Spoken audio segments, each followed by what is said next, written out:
কি আরম্ভ করেছিস তুই? আমি কি প্রত্যেকদিন একটা করে সোফার কভার কিনবো আর তুই এরকম করে টেনে টেনে নিয়ে ছিড়বি? দেখ ওই যে অলরেডি ছিঁড়ে গেছে। হ্যাঁ, এই দুর্গাপুজোর সময় একটা কিনে এনে পাতলাম, সেদিনকে লাফা ঝাপা করে ছিঁড়ে ফেললি।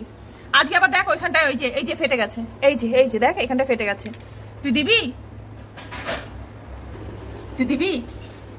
তুই দিবি কি দিবি না? এই টেবিলের তলায় এসে তোর যত সব 2 নম্বরই কাজের জায়গা হয়েছে। দাঁড়া, আমি এই জায়গাটা কিন্তু আটকে দেবো আবার, আগের মতো বলে দিচ্ছি, নাহলে আমি বাঁচতে পারছি না। আমি কি রোজ রোজ টাকা খরচ করে সোফার কভার কিনে যাবো? হ্যাঁ, কি হলো? আমার কথা শুনতে পাচ্ছিস তুই? চোখ মুখ এমন করে রেখেছে যেন ভাজা মাছটা উল্টে খেতে যাবে না। বাবা, তুই দিবি?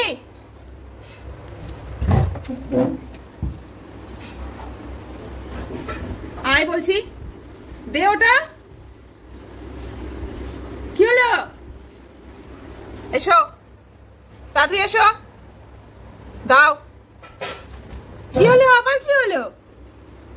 ও তুমি দেবে না? তুমি আসবে এখানে কিন্তু দেবে না, তাই তো?